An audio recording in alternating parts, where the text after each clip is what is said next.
What happens when your best friend becomes your worst nightmare? This case will leave you questioning everything.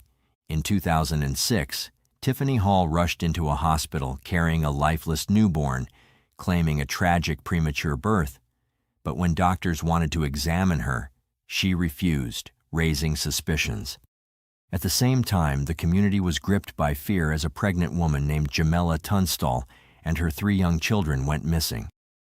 As investigators dug deeper, they uncovered disturbing truths that no one could have imagined.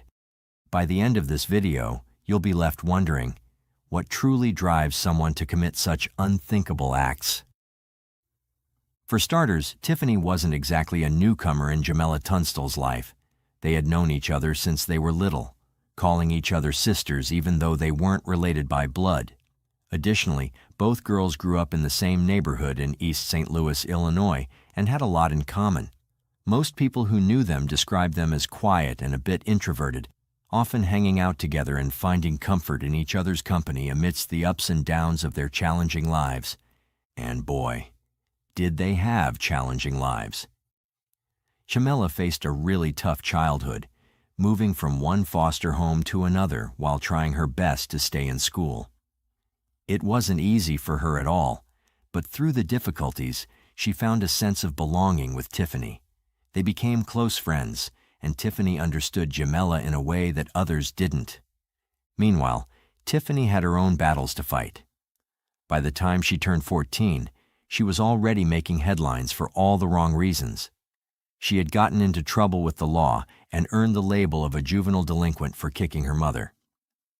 Her home life was just as chaotic, filled with strict curfews and rules she constantly broke. It seemed like she was always butting heads with her family. In fact, Tiffany's mother, Beverly Cruz, once told the St. Louis Post-Dispatch that Tiffany was quite the handful.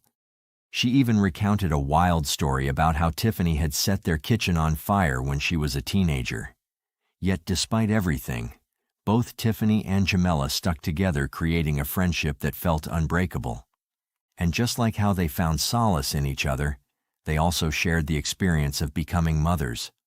At 16, Jamela welcomed her first child, a son named Demond, in 1999, and then had 2 more kids, Ivan in 2003 and Janella in 2004. Although she struggled at times, like when she lost custody of her kids for disciplining her eldest son with a belt, she fought hard to reclaim her family. After taking parenting classes, she got her children back, determined to turn her life around. She even bought a car with her tax refund and enrolled in community college, aspiring to become a photographer one day. On the other hand, Tiffany's journey was equally tumultuous when it comes to parenting. Just like Jamela, she became a mother at just 16, welcoming her first child into the world, followed by a second baby shortly after. But her life took a dark turn in 1999 when she lost custody of her daughters.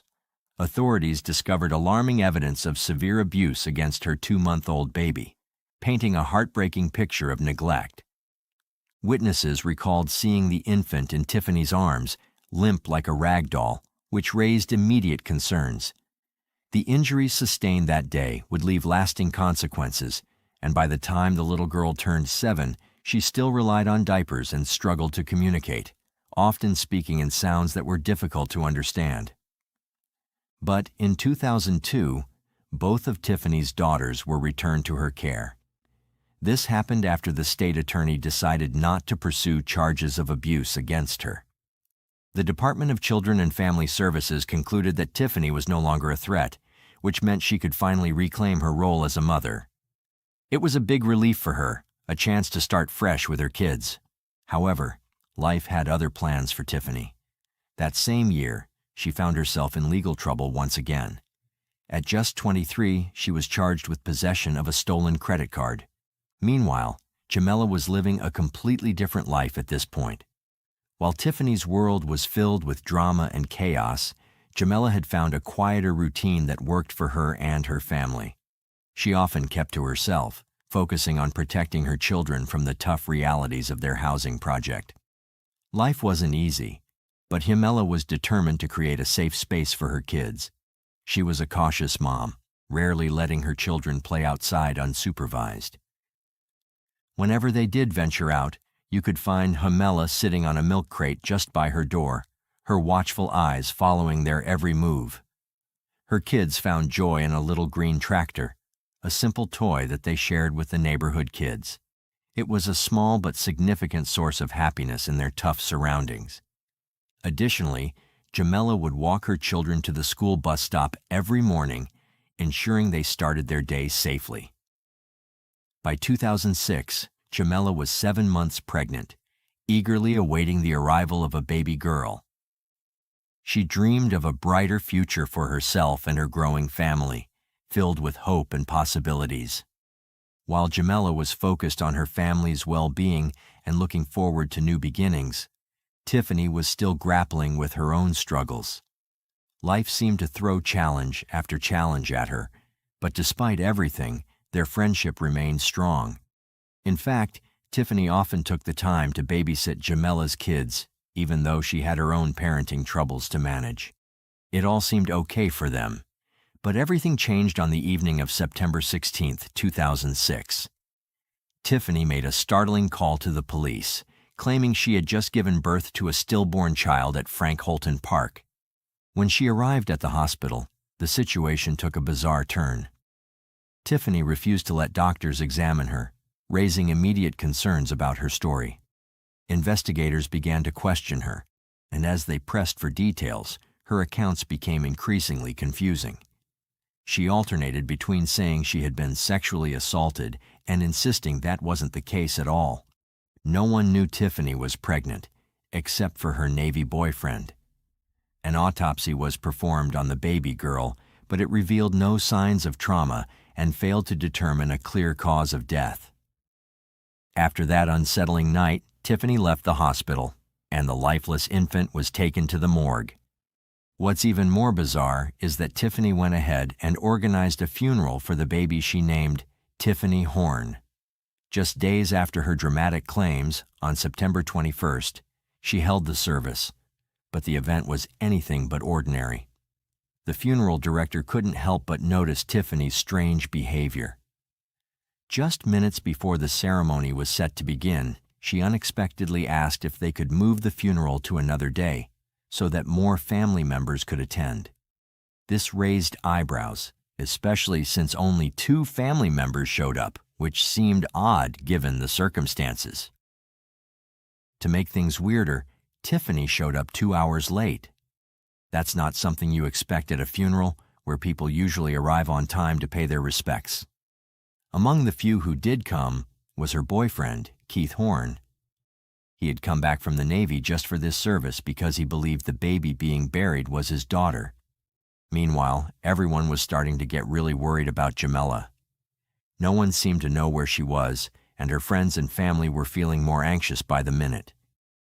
They tried calling her, sending messages, and reaching out on social media, but nothing came through. It was like she had just vanished into thin air. By the way, I post true crime and new cases here every day, so if that sounds like your kind of thing, please consider subscribing. It helps a lot.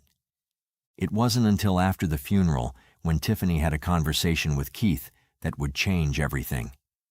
Tiffany casually mentioned that she had cut the baby out of her best friend, Jamela. Those words hit Keith like a ton of bricks. His mind raced as he tried to process what she was saying. How could she claim something so horrific? Was it even possible? At that point, Keith felt a rush of panic.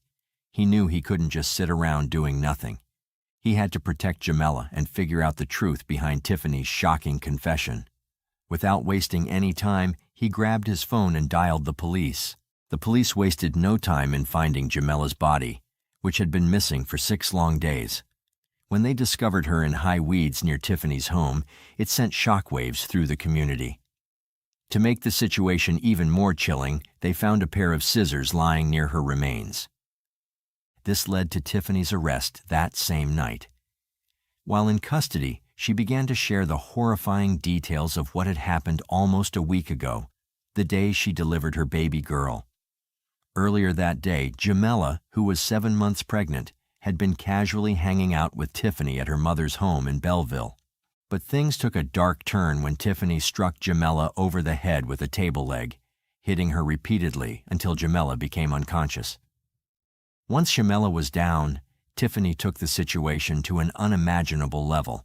She bound Jamela's hands and feet with duct tape, ensuring she couldn't escape. At one point, Jamela regained consciousness and desperately tried to wriggle free from her restraints. But Tiffany, now completely unhinged, struck her again and taped her mouth shut to silence her cries for help. Then Tiffany dragged Jamela's lifeless body into the bathroom. In a chilling moment, Tiffany cut open Jamela's stomach with scissors in a desperate attempt to take the baby from her womb. Tragically, Jamela was still alive during this horrific act, but she lost an enormous amount of blood and eventually succumbed to her injuries. After committing such a monstrous crime, Tiffany tried to cover her tracks. She wrapped Jamela's body in a shower curtain and transported it to a weedy, vacant lot behind her house, where she dumped it like garbage. What's even more unsettling is that Tiffany had been planning this for weeks. Just a week before Jamela's murder, she had purchased items for a makeshift birth kit, scissors, alcohol, and a bulb syringe. To make things even more twisted, she had been pretending to be pregnant, hoping to lure her boyfriend Keith home from the Navy under false pretenses. When the news hit that Jamela had died and Tiffany had been arrested, it horrified both their families. Both mothers were left reeling, struggling to comprehend the tragic turn of events. Just when everyone thought things couldn't get worse, another dark cloud loomed over the community. Jamela's 3 children were missing, and nobody knew where they were. The following day, Friday, September 22nd, the police sprang into action.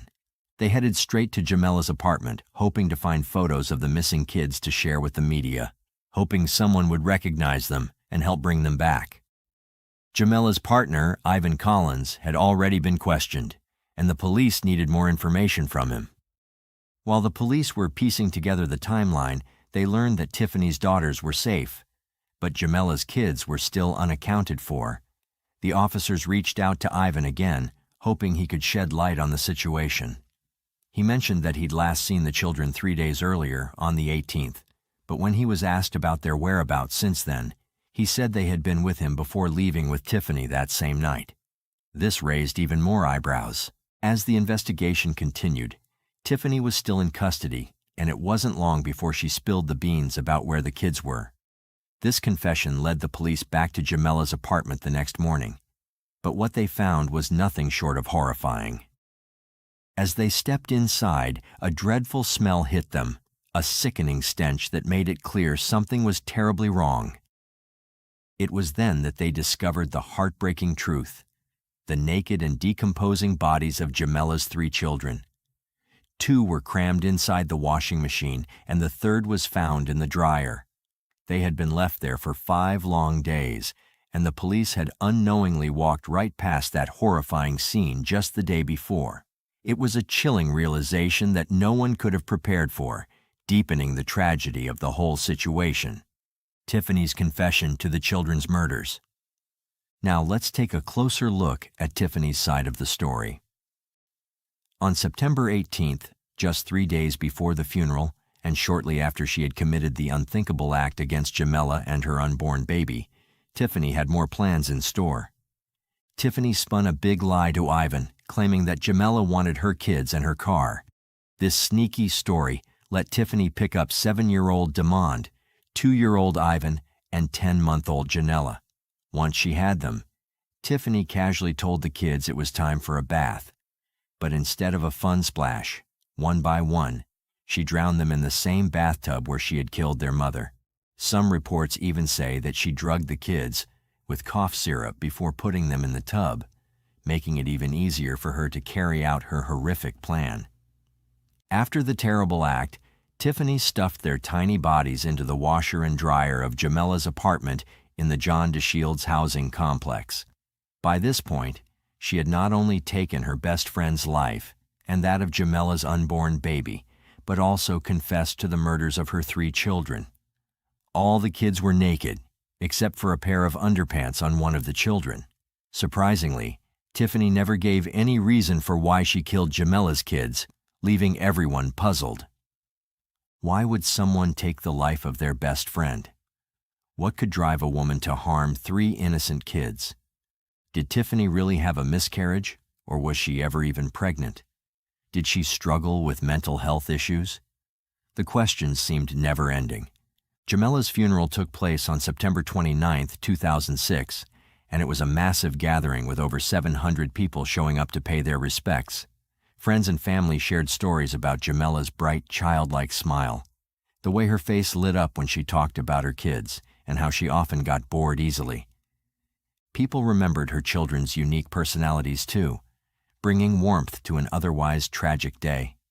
The community really came together, raising more than $30,000 in just 3 days to help cover the funeral costs for Jamela and her children.